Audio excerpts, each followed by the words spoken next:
Hello, my name is Emma Christine, a 44-year-old housewife who found herself in a challenging situation after 32 years of marriage to her husband Larry, a relationship that had remained childless and was characterized more by routine than companionship. Things had taken a stark turn. The marriage had slowly disintegrated into a state where mutual support and affection were missing. Despite Emma's initial belief in their partnership being supportive and complementary, one day, after filing for divorce, and amid the painful process of dividing their assets, Emma decided to claim the house. Despite her clear stance, Larry refused to challenge her decision and, without a word, abruptly left the hospital room where she was fighting cancer.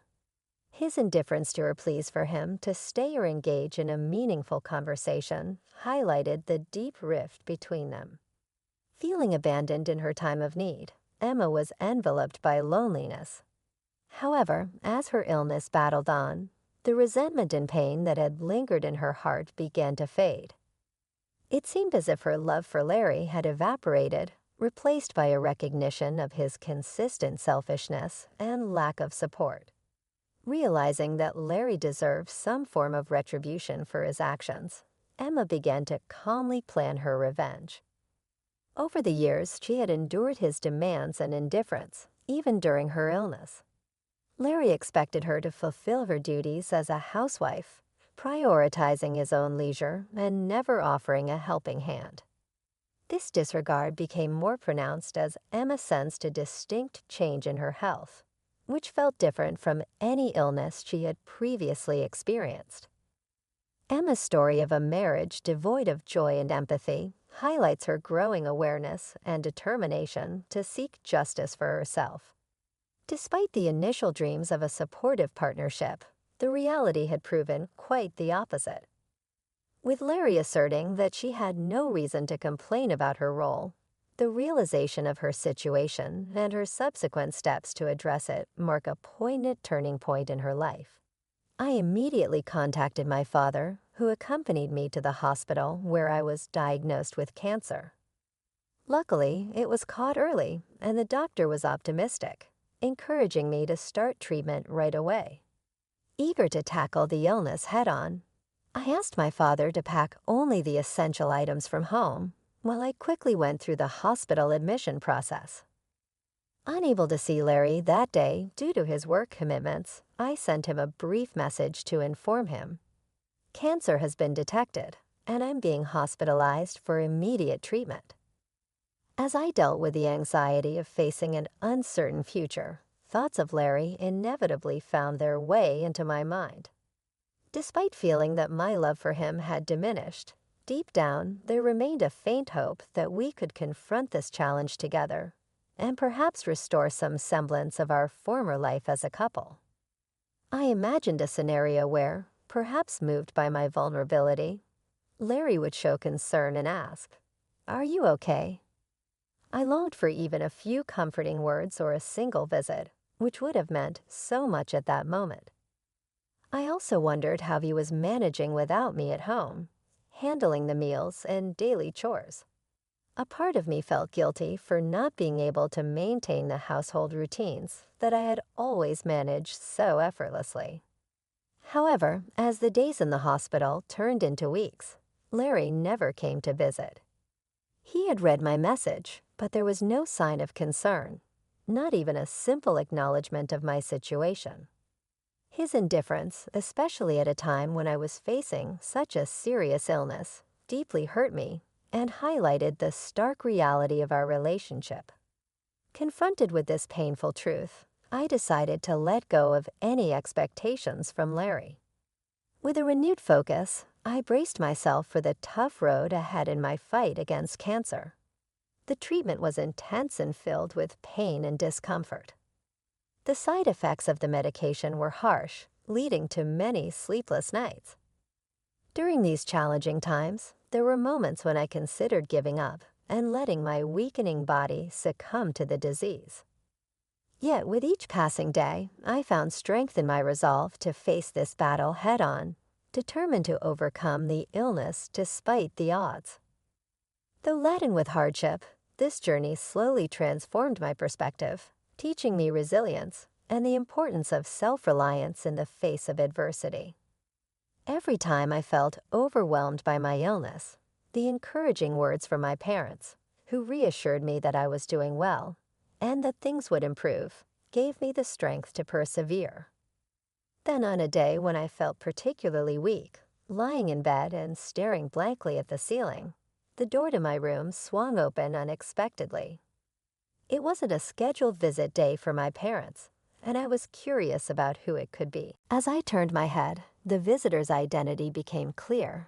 It was Larry. I wondered if he had come out of genuine concern for my condition.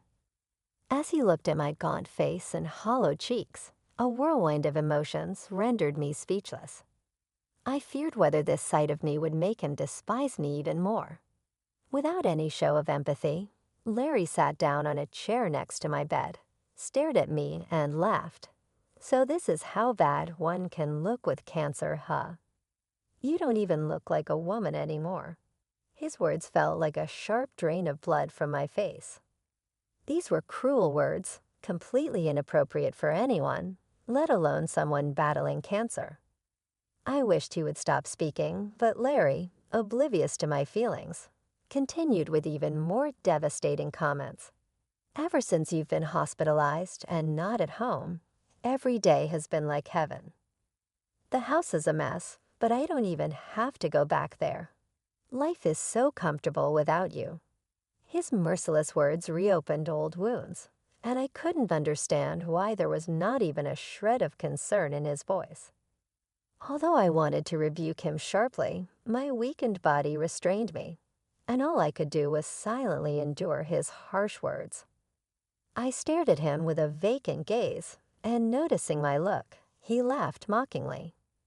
Then, as if to add insult to injury, he casually mentioned, "Oh yeah, by the way, I've already filed the divorce papers.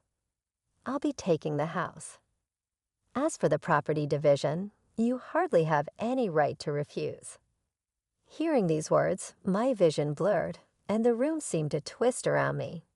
The emotional and physical toll of my illness, combined with Larry's heartless comments, felt overwhelming. But it was this very moment that crystallized my resolve to recover and reclaim my life from the shadows of such cruelty. Larry had filed for divorce without even discussing it with me, leaving me speechless as I grappled with the shock. He continued to speak. "I've fallen for someone else. She's 21 years younger, but I'm serious about her. You're just in the way now." The painful realization that he was having an affair flashed through my mind. But having said what he wanted, Larry began to leave. "Wait a minute," I managed to say, but Larry paid no attention. It was clear there was no love left for me in his heart. The realization was so painful, yet in that moment, I felt a strange sense of clarity. "I see," I said quietly and with a laugh. Larry left the hospital room. After he left, I faced my treatment with renewed determination. Despite the emotional pain, I focused my will and resolved to fully recover from my cancer and regain my health.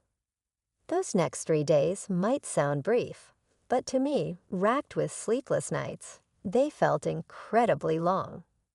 I wondered whether the divorce Larry mentioned was real or just meant to unsettle me. The uncertainty was unbearable, but I continued my treatment, holding on to a trump card that I believed would unsettle Larry completely once revealed. If panicked, he would surely try to reach out. As expected, Larry began to call, thinking it inappropriate to answer in the hospital. I ignored his calls, which persistently kept coming even in silent mode. Annoyed, I finally sent him a message. "I'm in a hospital room, and it's inconvenient to have my phone ringing, so please don't call." After that, the calls stopped, but then the texts started. "Please let me talk to you just once. I was wrong about everything. I'll apologize properly." His words seemed more like a defense strategy than genuine remorse. It appeared that Larry, perhaps realizing the gravity of his situation and the impact of his actions, had resorted to messaging after I didn't answer his calls. All of his pleas seemed driven by sudden fear of the consequences rather than a true change of heart. Larry's constant calls pushed me to a decision, and when he texted, "Why did you accept the divorce so easily? Can I come over now?" I was at my limit. Facing Larry in my battle with illness seemed only to promise pain, but refusing him seemed likely only to lead to more incessant calls. Reluctantly, I replied, "Do as you like." My plan for retribution was about to begin. Larry, who had unjustly divorced me without my consent, was about to face the consequences of his actions. I had been looking forward to the moment when I could plunge him into deep despair. "What the hell is this all about?" Larry burst into the room, his voice loud and tinged with panic. To anyone else, his reaction might seem excessive, but under the circumstances, his agitation was understandable. I had kept a critical secret from him, and now the decisive moment had come. "I had no idea you had assets worth $15 million. Why didn't you tell me?" Larry demanded, his eyes wide as he placed my passbook on the desk, which clearly showed a balance of over $15 million. "I never mentioned it because you never asked," I responded calmly. "How could I imagine a housewife like you having so much money? If I knew, I wouldn't have divorced you," he continued, his tone shifting from surprise to regret. "That's not my problem. It's your fault for not asking and divorcing me without proper discussion," I countered, shutting down his baseless excuses. Despite his domineering behavior and the unilateral decision to end our marriage, Larry's selfishness didn't falter upon discovering my assets. "Why didn't you tell me?" "I wouldn't have divorced you if I knew," he repeated almost to himself. The truth was, I had built this fortune of over $15 million through savvy investments, a hobby I had taken up to fill my spare time. It was my parents who had suggested I try investing. Our family life had been comfortable even on Larry's salary alone, but I wanted something to engage my mind. Now the revelation of this hidden wealth was about to turn Larry's world upside down, illustrating the value he had overlooked in me for so many years. I had always wanted to contribute to our finances in some way. My father, who was knowledgeable about investments, eagerly taught me the ropes when I showed interest. Under his guidance, I started with the hope of making even a small profit, and I continued to invest steadily. I made my first investment 6 years ago, and since then I quickly improved, becoming capable of earning significant amounts through my investments. Even my father was surprised by my success, often remarking, "I never expected you to grow this much." The profits I generated over these 6 years amounted to the $15 million recorded in the passbook Larry had brought up. I was planning to tell Larry when the timing was right, but then I was diagnosed with cancer, and he divorced me without giving me a chance to explain. I never intended to keep this wealth a secret forever. Once I overcame my battle with cancer and could return to normal life, I planned to share the news of this $15 million with Larry, hoping it could enhance our life together and be used as needed. However, Larry chose to divorce me selfishly before I could reveal this financial secret. Now that we're essentially strangers, it feels peculiar to disclose this to him. Given our current circumstances, it seems more likely now that the entire $15 million belongs to me alone. As I recounted my story, Larry's face turned red, and he began to shout, "If I knew you had this much money, I wouldn't have divorced you. It's your fault for keeping it a secret. You should pay me $15 million in the property division to atone for the sin of keeping secrets from your husband." Whether he was panicking over the reality of missing out on such a vast fortune, or whether he was frustrated that he couldn't get his hands on it, Larry started making unrealistic demands. Since we were already divorced, he couldn't claim this money. Yet still he seemed unable to grasp that he could not reach the $15 million that was so close, yet so far. I couldn't help but laugh, which only fueled Larry's anger. "What are you laughing at? Stop belittling me," he yelled. He had always disliked my attitude, but now he accused me of being deceitful for not disclosing my fortune earlier. "A wife's assets belong to her. You have to give me this $15 million, he insisted. "I never planned to keep this a secret forever." "I was going to tell you, but you divorced me first," I replied, trying to stay calm. Yet Larry dismissed my explanations as mere excuses, becoming more enraged with every word I spoke. His shouting overwhelmed me, especially as I was still recovering from my illness. It was futile to continue the conversation. Larry was set on painting me as the villain. "Enough is enough," I finally said. "You divorced me on your own. Remember who filed the divorce papers without consulting me. I always knew your behavior was terrible, but I never thought you could be so cruel." Now my heart wasn't just burdened by the struggle against cancer, but also filled with resentment towards Larry. His loud shouting was too much for my weakened body to handle. More than that, I couldn't hold back my anger towards this selfish man who sat arrogantly beside my hospital bed, hurling accusations steeped in self-centeredness. "Do you know what I thought when I found out I had cancer?" I continued, hoping maybe this would make him reflect. "I thought that maybe this would make you worry about me, maybe be kinder and reconsider your feelings. But instead, you didn't even come to visit me in the hospital." His lack of empathy and support during such a critical time in my life revealed more about his character than anything else could. It was clear that any feelings he once had were overshadowed by his selfish desires and misguided entitlements. When Larry finally showed up, he bluntly stated that he had filed for divorce without my consent and intended to take the house. His audacity to then criticize me for having substantial assets was astounding. I had said it many times before. I never intended to keep my wealth a secret indefinitely.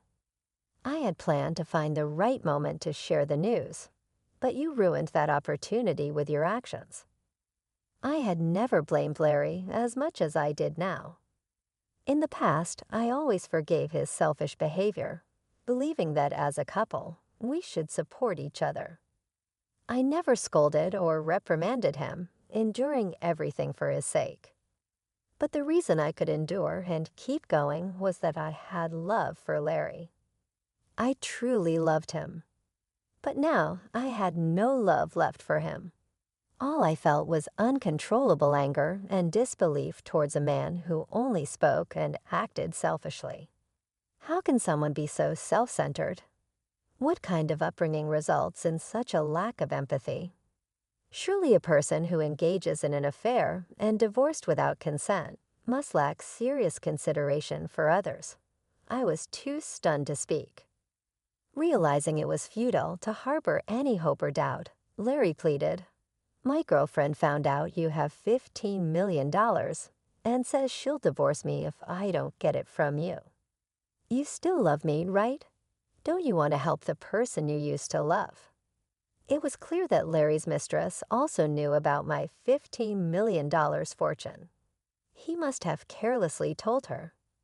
From his story, it seemed his mistress was just as obsessed with money. Birds of a feather flock together, I suppose. As much as Larry and his mistress seemed a perfect match, I couldn't care less about him now. No matter how much suffering comes his way, it has nothing to do with me anymore. "Please, I'll do anything. Just give me the $15 million, Larry continued to beg. But to me, his pleas were meaningless. My feelings for him had completely evaporated, replaced by a firm resolve to separate my life from his once and for all. Seeing Larry so utterly desperate was almost comical, and I couldn't help but laugh, though a wave of disappointment and misery soon followed. It dawned on me that he had never shown such desperation for anything that truly mattered to me. As we continued our conversation, my feelings for Larry cooled further. I realized that any more interaction with him was futile. Engaging with this man, who had become so distasteful to me, could not possibly lead to any happiness. I felt foolish for once hoping that during my illness, he might show up to offer kind words. Yet he remained completely oblivious to my feelings, as he kept pleading. "Please, leave now," I firmly told him. Even his desperate look as he continued to plead was just noise to me, an unpleasant disturbance. I pressed the nurse call button, explained the situation, and asked for assistance to remove Larry from the room. A security guard arrived promptly and escorted him out forcibly. "Please listen to me. I need you," Larry shouted until he was out the door. But I no longer took any of his words to heart. Larry tried to visit many times afterward, but the nurses, aware of the situation, never allowed him near my room again. I learned from a friend that, unable to secure the $15 million, Larry had disappointed his mistress, and she quickly left him. Now he was alone. Meanwhile, I faced my cancer with steadfast determination and eventually celebrated my recovery and discharge from the hospital. The relief and newfound energy from overcoming such a daunting challenge were more precious than anything. Now I am enjoying a peaceful and relaxed life, thoughtfully managing the wealth I accumulated through investments, far removed from the turmoil of my past with Larry.